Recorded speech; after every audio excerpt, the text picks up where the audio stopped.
मोहतरम सामेईन किराम, जैसा कि आप हजरात को मालूम है कि ये जुमादल आखिरा का महीना चल रहा है। ये महीना सैयदना अबू बकर सिद्दीक़ रज़ियल्लाहु अन्हु की वफ़ात का महीना है। तो इस एतबार से मेरा दिल चाहता है कि आज की इस नशिस्तों में और आइंदा के जुमात में मैं आप हजरात के सामने रफ़ीक ख़ास, जानशीन पैगम्बर, राज़दान नबुव्वत, खलीफ़ा अव्वल, मकीन रोज़ा रसूल सैयदना अबू बकर सिद्दीक़ रज़ियल्लाहु अन्हु का तज़किरा करूँ। अल्लाह जल्ल जलालहू से दुआ है कि वो मुझे सही तरह बयान करने की और आप सब हजरात को सुनने की और हम सब को उनकी सीरत पे चलने की तौफ़ीक़ अता फ़रमाए। मेरे मोहतरम साथियों, सैयदना अबू बकर सिद्दीक़ रज़ियल्लाहु अन्हु का नाम अब्दुल्ला है और अबू बकर आपकी कुनियत है। अब्दुल्ला के नाम से आपका नामे नामी और आपका नसब इस तरह चलता है कि अब्दुल्ला बिन उस्मान बिन आमिर बिन अमर बिन काब बिन साद बिन तईम बिन मुर्रा, ये मुर्रा के साथ छठी पुश्त में जाकर आपका शजरा नसब हुजूर अकरम सल्लल्लाहु अलैहि वसल्लम से मिल जाता है। इसलिए कि इधर अगर देखा जाए तो मोहम्मद बिन अब्दुल्ला बिन अब्दुल मुत्तलिब बिन हाशिम बिन अब्द मुनाफ बिन कुसई बिन किलाब बिन मुर्रा, यहाँ मुर्रा पे आकर दोनों का शजरा नसब मिल जाता है। तो इस तरह वालिद के एतबार से आप छठी पुश्त पर जाकर हुजूर अकरम सल्लल्लाहु अलैहि वसल्लम से मिलते हैं। और आपकी वालिदा का नसब, आपकी वालिदा का नाम सलमा, सलमा बेटी है सख़र की, सलमा बिनते सख़र बिन अमर, तो अमर के साथ जाकर आपकी माँ का नसब आपके वालिद से मिलते हैं और आपके वालिद का नसब हुजूर अकरम सल्लल्लाहु अलैहि वसल्लम से मिलते हैं। तो ये सैयदना अबू बकर सिद्दीक़ का नसब है। और आपको अल्लाह ताला ने कैसे कैसे अलक़ाबात से नवाजा कि आपका एक लक़ब सैयदना अबू बकर सिद्दीक़ रज़ियल्लाहु अन्हु का एक लक़ब अतीक था। अतीक कहते हैं आज़ाद किया हुए को, जो आज़ाद करदा शख्स हो उसको अतीक कहते हैं। आपको ये लक़ब हुजूर अकरम सल्लल्लाहु अलैहि वसल्लम ने अता फ़रमाया।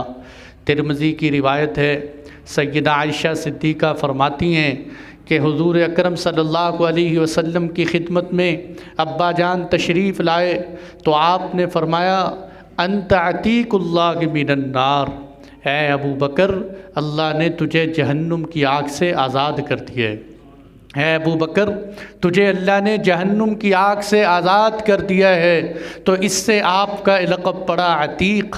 और मुअर्रिख़ीन ने कहा कि इसके और भी बहुत सारे असबाब हैं कि किसी ने कहा कि आपको अतीक इसलिए कहते हैं कि आप शक्ल व सूरत के एतबार से बड़े खूबसूरत थे, इसलिए आपको अतीक कहते हैं। और किसी ने कहा कि आप नसब के एतबार से बड़े खूबसूरत थे, इसलिए आपको अतीक कहते हैं। किसी ने कहा कि नहीं नहीं, आप शुरू से ही अच्छी खैर और ख़ूबी के मालिक थे, इसलिए आपको अतीक कहते हैं। और बाद ने ये वजह भी लिखी है कि हज़रत अबू बकर सिद्दीक़ रज़ियल्लाहु अन्हु की वालिदा के यहाँ जो कोई औलाद होती वो पैदा होते ही फौत हो जाती, तो उन्होंने दुआ मांगी कि अल्लाह मेरे इस बच्चे को आज़ादी अता फ़रमा, इसको ज़िंदगी दे और इसको मेरे लिए रख दे। तो इसकी माँ की, आपकी माँ की इस दुआ की वजह से आपको अतीक कहते हैं। मैं कहता हूँ कि ये सारे के सारे असबाब हज़रत अबू बकर सिद्दीक़ रज़ियल्लाहु अन्हु के अतीक होने का सबब बन सकते हैं। इसलिए कि आप शक्ल व सूरत के एतबार से निहायत हसीन व जमील थे, आप नस्ब की खूबसूरती के भी मालिक थे, और इसके साथ साथ आप हमेशा खैर और भलाई के भी मालिक थे, और आप अपनी वालिदा के ज़िंदा औलाद भी थी, और इसके साथ साथ आपको हुज़ूर अकरम सल्लल्लाहु अलैहि वसल्लम की बशारत भी नसीब थी कि अबू बकर तुझे अल्लाह ने आग से आज़ाद कर दिया। तो एक आपका लक़ब अतीक था, दूसरा आपका लक़ब सिद्दीक था कि आपको सिद्दीक कहा जाता। सिद्दीक सच्चा, इंतहाई सच्चा, कि आपको ये लक़ब भी हुज़ूर अकरम सल्लल्लाहु अलैहि वसल्लम ने अता फ़रमाया। एक मर्तबा उहद पहाड़ के ऊपर हुज़ूर अकरम सल्लल्लाहु अलैहि वसल्लम खड़े, आपके साथ सैयदना अबू बकर, सैयदना उमर फ़ारूक और सैयदना उस्मान गनी तीनों सहाबा खड़े हुए हैं। उहद पहाड़ हिला, आपने फरमाया उस्बुत उहद, ए उहद पहाड़ ठहर जा, फ़इन्ना अलैका नबिय्युन व सिद्दीकुन व शहीदान। क्या तुझे पता नहीं है कि इस वक्त तेरे ऊपर एक नबी मौजूद है, एक सिद्दीक मौजूद है और 2 शुहदा खड़े हुए हैं। और हुज़ूर अकरम सल्लल्लाहु अलैहि वसल्लम की ये पेश गोई बिल्कुल सच साबित हुई कि हज़रत अबू बकर को सिद्दीक का लक़ब और हज़रत उमर फ़ारूक को अल्लाह ने शहादत अता फ़रमाई, हज़रत उस्मान गनी को भी अल्लाह ने शहादत अता फ़रमाई। आपने पहले उस उहद पहाड़ के ऊपर कहा कि ऐ उहद पहाड़ ठहर जा, तेरे ऊपर एक नबी है, एक सिद्दीक है और 2 शहीद मौजूद। और इसी तरह आपको सिद्दीक का लक़ब इस वजह से भी अता किया गया कि आप अलैहिस्सलातु वस्सलाम जब मेराज के सफ़र से वापस आए, तो जब वापसी पर आपने आकर मेराज के किस्से की कारगुजारी सुनाई कि मैं एक ही रात में मस्जिद अक्सा गया और मस्जिद अक्सा से मैंने आसमानों की सैर की। जब आपने ये कारगुजारी सुनाई तो बहुत सारे लोग मुर्तद हो गए, कहने लगे ये कैसे हो सकता है, एक ही रात के अंदर इतना बड़ा सफ़र कैसे हो सकता है। वो दौड़ते हुए हज़रत अबू बकर सिद्दीक़ रज़ियल्लाहु अन्हु के पास आए, आकर कहने लगे ए अबू बकर अपने दोस्त की तो ख़बर ले, आपके दोस्त ने तो अजीब बातें करनी शुरू कर दी। आपके दोस्त ये कहते हैं कि मैं एक ही रात में मस्जिद अक्सा चला गया और मस्जिद अक्सा से आसमान पर चला गया। ए अबू बकर बता क्या ऐसा हो सकता है।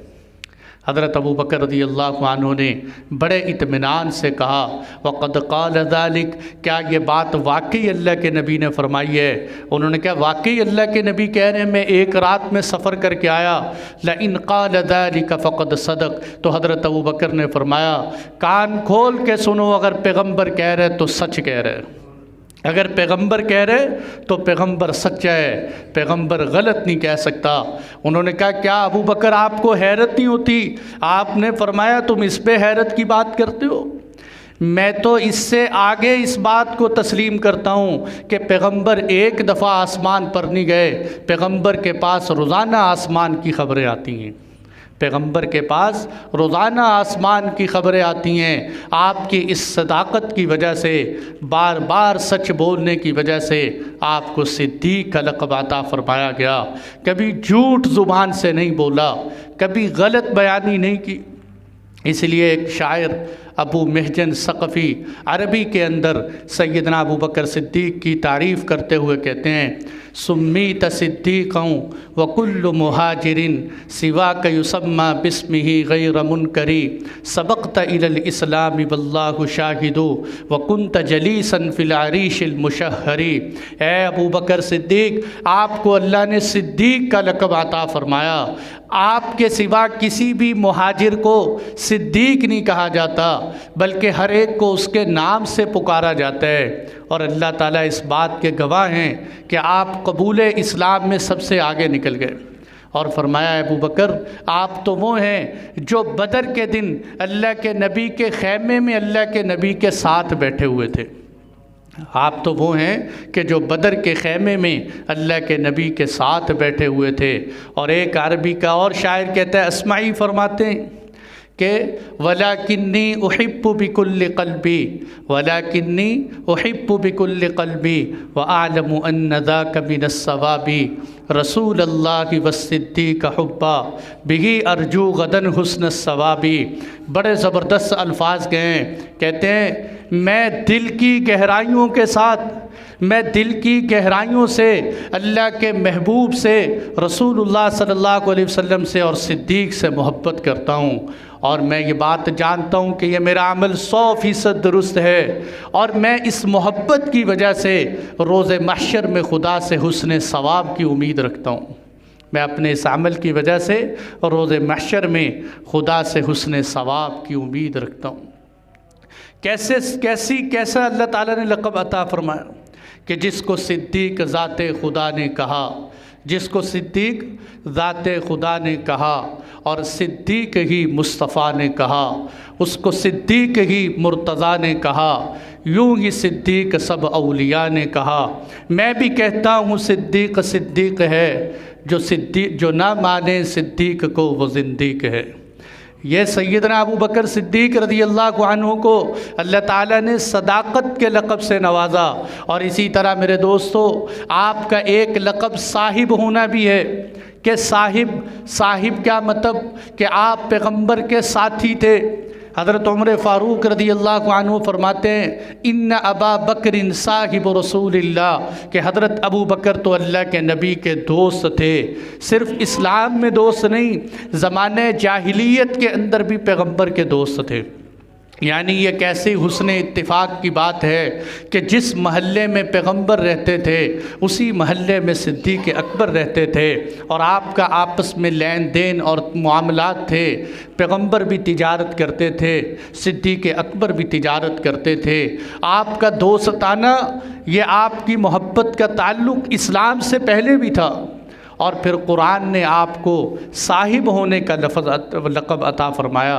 कुरान कहते हैं इल्ला तंसुरूहु फ़क़द नसरहुल्लाह, अगर तुम पैगंबर की मदद नहीं करोगे फ़क़द नसरहुल्लाह, तो अल्लाह ने पैगंबर की उस वक़्त मदद की थी इज़ अख़रजहुल्लज़ीन कफ़रू, जब काफिरों ने पैगंबर को मदीने से मक्के से निकाल दिया था। सानी यसनैन, पैगंबर दो में से दूसरे थे। इज़ हुमा फ़िल गार, कि जिस वक़्त वो गार में थे। कौन कौन गार में थे? जिस वक़्त हज़रत अबू बकर और पैगंबर गार सौर के अंदर थे।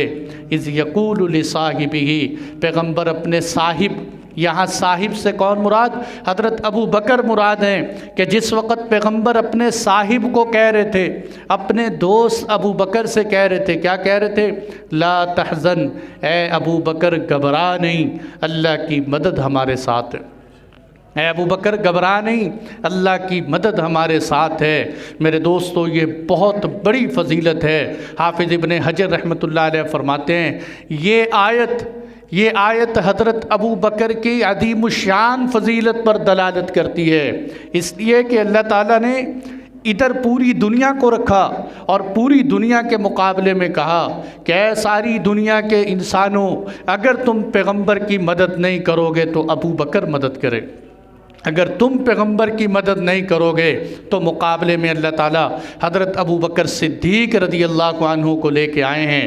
और अल्लाह कुरान में साहिब कह रहे, इससे पता चला, उलमा ने यह नुक्ता लिखा है कि हज़रत अबू बकर सिद्दीक़ वो सहाबी रसूल हैं कि जिनका सहाबी होना कुरान से साबित है, जिनकी सोहबत पैगंबर कुरान से साबित है। अगर कोई माज़अल्लाह हज़रत अबू बकर सिद्दीक़ के बारे में हल्के जुमले कहेगा तो वो अपने ईमान की खैर बनाए, क्योंकि वो हज़रत अबू बकर पर नहीं, कुरान की इस आयत पर एतराज़ करते हैं। और कुरान बुलंद बाला आवाज़ से ये कह रहे, इज़ यक़ूलु लिसाहिबिही, पैगंबर अपने साहिब से, अपने दोस्त अबू बकर से कह रहे थे। और क्या कुरान का बेहतरीन अंदाज़ है। इंशाअल्लाह गारे सौर आगे कहीं इसका तज़किरा करेंगे कि यहाँ अल्लाह ताला अबू बकर से, कि पैगंबर ने अबू बकर से क्या कहा? इद यक़ूलु लिसाहिबिही ला तहज़न, ए अबू बकर घबरा नहीं। ये नहीं कहा ला तख़फ़, ए अबू बकर तू डर मत, इसलिए कि अगर हज़रत अबू बकर अपनी ज़ात के बारे में डरते होते तो पैगंबर कहते ला तखफ, डर नहीं। पैगंबर ने कहा ला तहज़न, ए अबू बकर तू मेरे बारे में घबरा नहीं। यानी हज़रत अबू बकर की इतनी मोहब्बत कि अपनी जान की फ़िक्र नहीं है, पैगंबर की फ़िक्र है। और पैगंबर कह रहे हैं अबू बकर घबरा नहीं। ये गारे सौर की रात कोई मामूली रात नहीं है कि हज़रत अबू बकर सिद्दीक़ की गोद है और पैगंबर का सर मुबारक सिद्दीक़ अकबर की गोद में है और अनवारे नबुव्वत वो हज़रत अबू बकर की गोद में रखे हुए हैं। इसीलिए हज़रत उमर फ़ारूक रज़ियल्लाहु अन्हु फरमाया करते थे कि अबू बकर गारे सौर की जो रात है, गारे सौर की रात मुझे दे दे और मेरी सारी ज़िंदगी की नेकियां तू ले ले, मेरी सारी ज़िंदगी की नेकियां तू ले ले। और ए अबू बकर मुझे गारे सौर की रात दे दे जो तूने महबूब के साथ तन्हाइयों में गुजारी है। ये वो रात थी जिसकी वजह से अल्लाह ने साहिब पैगंबर का लक़ब अता फ़रमाया।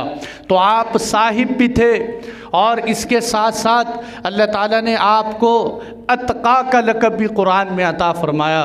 वसयुजन्नबुहल अत्का अल्लज़ी युअती मालहू यतज़क्का। अत्का कहते हैं बहुत ज़्यादा तक़वे वाला, परहेज़गार। इससे मुराद हज़रत अबू बकर हैं कि हज़रत अबू बकर रज़ियल्लाहु अन्हु अल्लाह ने इनको बचा लिया। किससे? अल्लज़ी यस्लन नारल कुबरा, भड़कती हुई आग से इनको बचा लिया। तो अत्का का लक़ब भी हज़रत सिद्दीक़ अकबर को मिला। इसी तरह अव्वाह का एक लक़ब ये भी हज़रत अबू बकर सिद्दीक़ रज़ियल्लाहु अन्हु को मिला कि ये लक़ब आपके दिल में खशियत खौफ खुदा की वजह से अल्लाह ने आपको लक़ब अता फ़रमाया। ये हज़रत इब्राहीम नख़ई रहमतुल्लाह अलैह फरमाते हैं कि आपके मिजाज की नरमी और शफ़क़त की वजह से, आपकी तबीयत की नरमी की वजह से अल्लाह ताला ने यह लक़ब अव्वाह आपको अता फ़रमाया। तो गर्ज़ ये हज़रत अबू बकर सिद्दीक़ की कुछ अलक़ाबात थे। सैयदना अबू बकर सिद्दीक़ रज़ियल्लाहु अन्हु की विलादत आमुल फ़ील के बाद हुई। इस पर तमाम असहाबे सीयर और सीरत निगारों का इस बात पर इत्तिफ़ाक़ है कि आपकी विलादत हाथी का जो वाक़या पेश आया था अबरहा का, उसके वाक़े के बाद आपकी विलादत हुई है। लेकिन उस वाक़े के कितनी देर बाद आपकी विलादत हुई इसमें इख्तिलाफ़ है। किसी ने कहा उस वाक़े के 3 साल बाद आपकी विलादत हुई, किसी ने कहा उस वाक़े के 2.5 साल बाद आपकी विलादत हुई और बाज़ ने कहा कि 2 साल चंद महीने बाद आपकी विलादत हुई। तो इस एतबार से हुज़ूर अकरम सल्लल्लाहु अलैहि वसल्लम की विलादत भी हाथी के वाक़े के बाद हुई। तो इस एतबार से हुज़ूर अकरम सल्लल्लाहु अलैहि वसल्लम हज़रत अबू बकर सिद्दीक़ से 3 साल या 2.5 साल बड़े थे उम्र में और हज़रत अबू बकर उम्र के एतबार से हुज़ूर अकरम सल्लल्लाहु अलैहि वसल्लम से 2.5 या 3 साल छोटे थे। जिस वक़्त हज़रत अबू बकर सिद्दीक़ रज़ियल्लाहु अन्हु इस्लाम लाए उस वक़्त आपने 29 साल की उम्र से लेकर 63 साल 61 साल की उम्र तक 43 साल हुज़ूर सल्लल्लाहु अलैहि वसल्लम की सोहबत का ज़माना पाया। 43 साल कोई मामूली नहीं। पैगंबर के साथ तो एक सोहबत भी काफ़ी होती है। सैयदना सिद्दीक़ अकबर ने अपनी ज़िंदगी की 43 साल हुज़ूर सल्लल्लाहु अलैहि वसल्लम के साथ गुजारे हैं। और इसी तरह मेरे दोस्तों विलादत के बाद आप देखें कि आपके वालिदैन जो थे वो कबीले के मुअज़्ज़ज़ सरदार थे और बड़ी फजीलत और बुज़ुर्गी वाले थे। उनके यहाँ आपने आला किस्म की परवरिश और तरबियत पाई। आपके घराने का मुख्तसर अगर तारुफ़ कराऊँ कि सैयदना अबू बकर सिद्दीक़ रज़ियल्लाहु अन्हु के घराने का मुख्तसर तारुफ़ ये है कि आपके वालिद मोहतरम, जैसा कि मैंने पहले बताया कि आपके वालिद का नाम जो है उस्मान था और आपकी वालिद की जो कुन्नियत थी वो अबू कुहाफ़ा थी। अबू कुहाफ़ा के नाम से ज़्यादा मशहूर थे।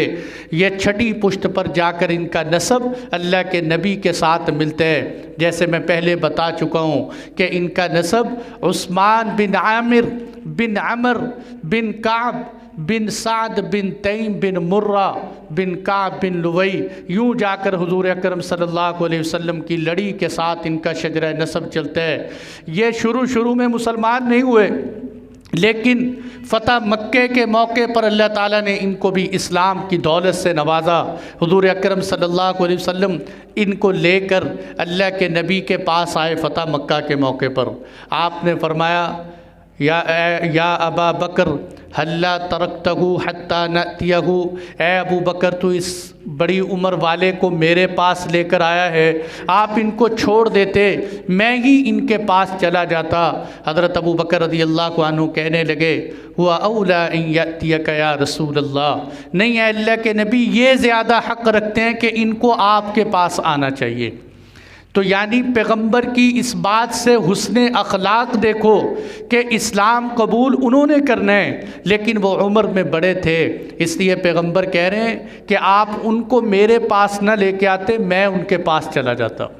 इसलिए आपने फरमाया, लैसा मिन्ना मल्लम यरहम सगीरना व युवक्किर कबीरना, वो मेरी उम्मत में से नहीं है जो छोटों पर शफ़क़त न करे, बड़ों की ताज़ीम न करे।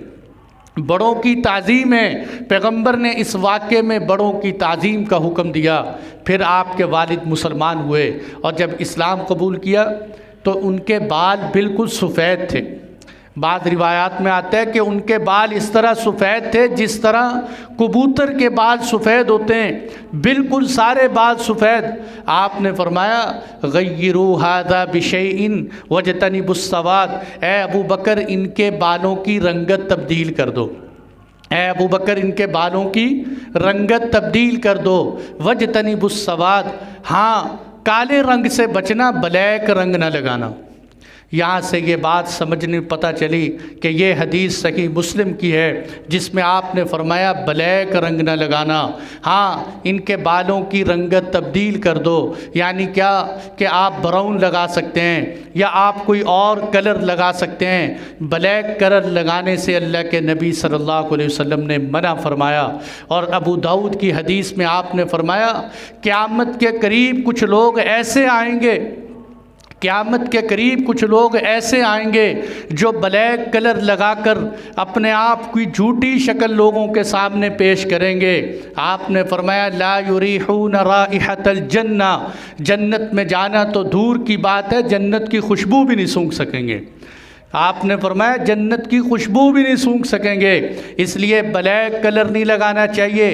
हाँ अलबत्ता एक बात है कि ब्लैक कलर लगाने से अल्लाह के नबी सल्लल्लाहु अलैहि वसल्लम ने इसलिए मना फरमाया कि इंसान बूढ़ा हो जाता है, बाल उसके सफ़ेद हैं, अब ब्लैक लगाकर अपने आप को जवान दिखाते हैं। वैसे भी अगर कोई बूढ़ा आदमी अपने बालों को ब्लैक कलर लगाए तो वो कार्टून जैसा नज़र आता है कि उम्र उसकी क्या है और बेचारा लगा क्या रहे। तो इसीलिए ये झूठापन है, बुढ़ापा दिखा रहे कि मैं जवान हूँ, तो इस झूठ की वजह से इसको मना किया गया। और इसी तरह दूसरी वजह क्या है कि इसमें अल्लाह की खलकत को तब्दील करना है। अल्लाह ताला ने तुझे सफ़ेद बनाया, तो इसको काला बनाना चाहते हैं, अल्लाह की खिलकत को तब्दील करना है। लेकिन आजकल जवान भी, नौजवानों के बाल भी सफ़ेद हो रहे हैं और वक़्त से पहले बीमारी की वजह से बाल सफ़ेद हो रहे हैं। अगर किसी आदमी के बीमारी की वजह से वक़्त से पहले बाल सफ़ेद हो रहे हैं तो वो ब्लैक कलर लगा सकते हैं, क्योंकि वो तो जवान है, वो अपनी असली हकीकत दिखा सकते हैं कि मेरे बाल अभी सफ़ेद बीमारी की वजह से हैं, वरना हकीकत में बीमार नहीं। इसका अंदाज़ा अब किस चीज़ से लगाया जाएगा? वैसे तो हर बंदा ही कहता है मैं जवान। इसका अंदाज़ा उलमा ने लगाया कि 40 साल की उम्र से पहले आप ब्लैक कलर लगा सकते हैं। 40 साल के बाद आप ब्लैक कलर लगाना छोड़ दें, वगरना आप गुनाहगार होंगे। और 40 साल से पहले भी बेहतर ये है कि आप ब्लैक के साथ कोई ब्राउन लगा लें, आप इसको मिलाकर मिक्स करके इस्तेमाल कर लें। तो इस तरह आपने फरमाया हज़रत अबू बकर के वालिद को कि ए अबू कुहाफ़ा, ए अबू बकर अपने बाप अबू कुहाफ़ा की रंगत बदल दो, इनकी सफ़ेदी को ख़त्म कर दो। तो ये हज़रत अबू बकर सिद्दीक़ रज़ियल्लाहु अन्हु के वालिद थे जो फ़तह मक्का पर मुसलमान हुए। और आपकी वालिदा सलमा बिनते सखर के जिनको उम्मुल खैर कहा जाता था, ये शुरू में ही इस्लाम ले आई थी। इनके इस्लाम का वाक़या इंशाअल्लाह अगले जुमों में बयान करूँगा, लेकिन ये भी इस्लाम ले आई थी। और आपकी 4 बीवियाँ थीं। हज़रत अबू बकर सिद्दीक़ की 4 बीवियाँ। पहली बीवी का नाम कुतैला बिनते अब्दुल उज़्ज़ा, इससे आपके 2 बच्चे हुए। एक तो आपकी बेटी हज़रत अस्मा इनसे पैदा हुई, हज़रत अब्दुल्ला भी इनसे पैदा हुए। अस्मा बिनते अबी बकर, अब्दुल्ला बिन अबी बकर, ये 2 आपके कुतैला से पैदा हुए। इनके इस्लाम लाने और ना लाने में उलमा का इख्तिलाफ़ है कि पता नहीं ये इस्लाम लाई कि ना लाई। अलबत्ता इतनी बात है कि जाहिलियत के ज़माने के अंदर ही, यानी इस्लाम लाने से पहले ही आपने इनको तलाक़ दे दी थी। और ये बाद में काफ़ी अरसा गुज़रने के बाद अपनी बेटी अस्मा से मिलने के लिए आईं और उनके पास तोहफ़े तहाइफ़ लेकर आईं और उनसे उनके दरवाज़े पे दस्तक दी। उसने कहा मुझे नहीं पता कि तू मेरी माँ मुशरिक है कि आपको घर में दाखिल करना चाहिए कि नहीं। उन्होंने आप अलैहिस्सलातु वस्सलाम को ख़त लिखा। आपने फरमाया ये तेरी माँ है, इसको अपने घर में दाखिल करो, इसके तोहफ़े तहाइफ़ कबूल करो। इस्लाम इस बात से मना नहीं करता, हुस्ने सलूक की इस्लाम हर एक से इजाज़त देता है। ये आपकी पहली बीवी थी। दूसरी बीवी आपकी वो उम्मे रोमान थी, जिससे हज़रत आयशा और हज़रत अब्दुर्रहमान बिन अबी बकर पैदा हुए। हज़रत आयशा और अब्दुर्रहमान बिन अबी बकर पैदा हुए, ये भी इस्लाम ले आई थी। आपकी तीसरी बीवी अस्मा बिनते उमैस थी कि इनका निकाह पहले हज़रत जाफ़र तैयार के साथ हुआ था। हज़रत जाफ़र बिन अबी तालिब के साथ इनका निकाह हुआ था। और ये आप अलैहिस्सलातु वस्सलाम के दारे अरक़म में जाने से पहले ही इस्लाम ले आई थी। और ये इस्लाम लाने के बाद इन्होंने पहली हिजरत हबशा की तरफ अपने खाविंद के साथ की। दूसरी हिजरत इन्होंने अपने खाविंद के साथ मदीना मुनव्वरा की। ये जब हज़रत जाफ़र तैयार ग़ज़वा मोता के अंदर शहीद हो गए तो उनकी शहादत के बाद इनका निकाह हज़रत अबू बकर सिद्दीक़ रज़ियल्लाहु अन्हु से हुआ और इनसे एक बेटा पैदा हुआ जिसका नाम मोहम्मद था। ये मोहम्मद बिन अबी बकर आपका था। ये चौथी बीवी आपकी हबीबा बिनते खारजा थी, उससे आपकी एक बेटी उम्मे कुलसूम पैदा हुई। ये आपकी बीवियां और आपके बेटों में आपके सबसे बड़े बेटे अब्दुर्रहमान बिन अबी बकर थे। अब्दुर्रहमान बिन अबी बकर, ये अब्दुर्रहमान बिन अबी बकर सुलह हुदैबिया पर जाकर मुसलमान हुए हैं, लेकिन बाद में इस्लाम लाने के बाद इन्होंने भी बहुत शानदार कारनामे सर अंजाम दिए और बड़े शुजा और बहादुर किस्म के इंसान थे।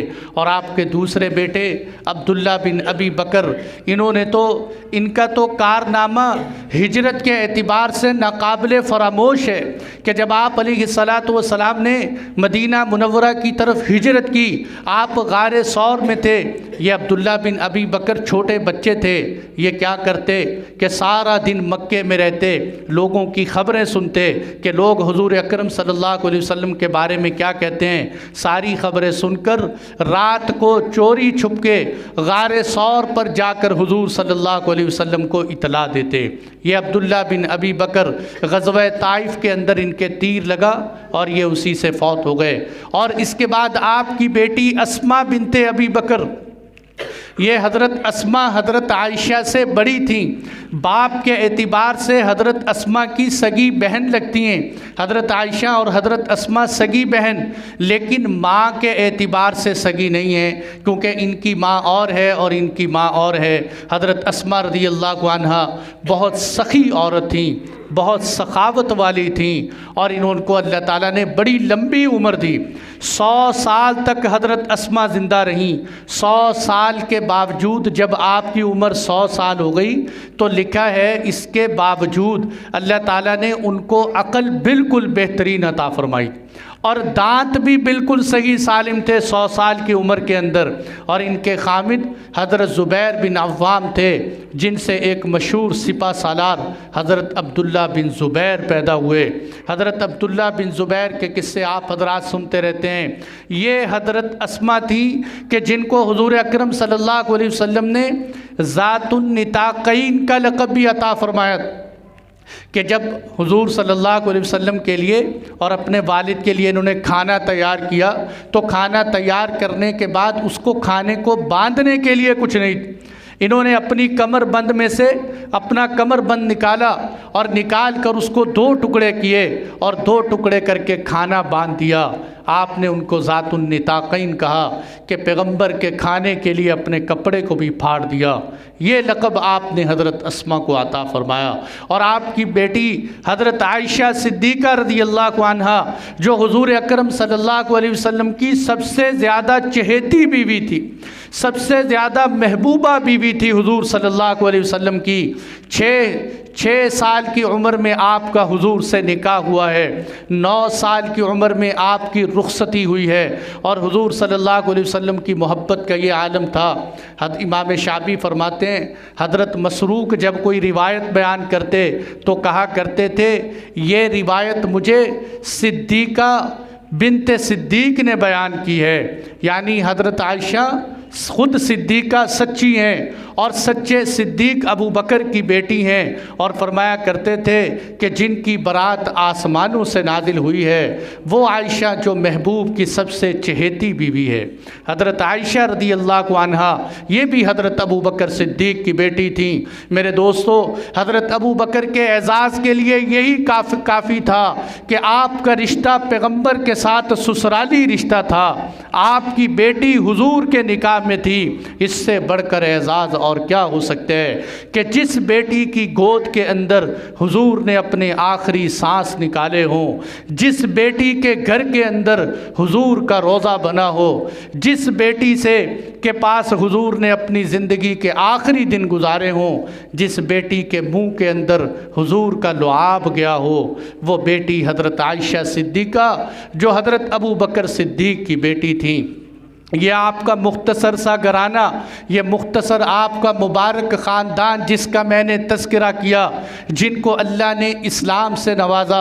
आपको अजीब बात बताऊं, मुताला करना, उलमा ने लिखा है कि सहाबा किराम में से कोई ख़ानदान, पूरे सहाबा में से कोई ख़ानदान ऐसा नहीं है कि जिसके नस्ल दर नस्ल 4 अफराद को सहाबी होने का शर्फ हासिल हो सिवाय अबू बकर सिद्दीक़ के। जिसके ख़ानदान में 4 अफराद को नस्ल दर नस्ल सहाबी होने का शर्फ हासिल हो सिवाय अबू बकर सिद्दीक़ के बेटा नबी, बेटा सहाबी, बाप सहाबी, दादा सहाबी, परदादा सहाबी। कैसे? और फिर दूसरा भी कि जो है बेटी सहाबी और नाना सहाबी, पर नाना सहाबी, ऊपर तक यूँ आपकी निस्बत चलती है। देखिए, इधर मोहम्मद ख़ुद सहाबी हैं और आपके वालिद अब्दुर्रहमान सहाबी हैं और अब्दुर्रहमान के दादा अबू बकर सहाबी हैं, अबू बकर के दादा अबू कुहाफ़ा सहाबी हैं।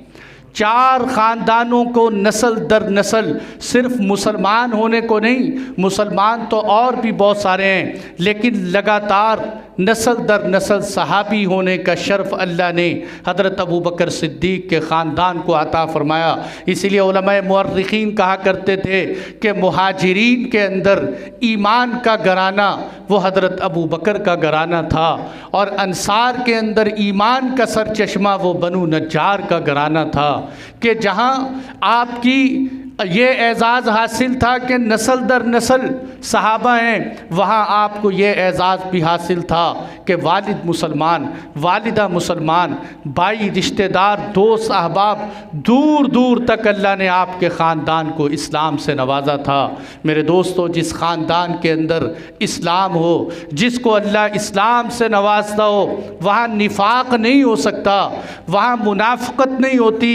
ईमान और निफाक 2 अलग अलग चीज़ें हैं। झूठ बोलता है वो शख्स, बकवास करता है जो सिद्दीक़ अकबर रज़ियल्लाहु अन्हु को मुनाफिक कहते हैं, वो अपने ईमान की खुदा की कसम खैर मनाए, ये कोई इख्तिलाफ़ी बात नहीं है। आज भी पैगंबर के इस सहाबी के दिफा के लिए इस मिंबर पे डट के कहता हूँ और क़यामत तक कहते रहेंगे कि सिद्दीक़ अकबर के अगर ईमान में शक व शुबा होता तो आपकी कब्र पैगंबर के साथ न बनती, आप हुजूर के साथ, आपके दाईं जानिब पर आराम न फरमाते, आपकी कब्र वहाँ बनी है। आपके घराने को अल्लाह ने इस्लाम से नवाजा है। आपकी अभी बहुत सारी ज़िंदगी बाकी है, वक्त ख़त्म हो चुका कि आपके इस्लाम का ज़माना, आप ख़ुद अभी तो मैंने इस्लाम से पहले की ज़िंदगी आपको सुनाई है, आपके इस्लाम लाने के बाद की ज़िंदगी सारी रहती है। अगले जुमे में आप हज़रात वक़्त पर तशरीफ़ लाएँ, सैयदना अबू बकर सिद्दीक़ की बकिया ज़िंदगी मैं आपको सुनाऊँगा। अल्लाह ताला अमल की तौफ़ीक़ अता फ़रमाए। व आखिर दावाना।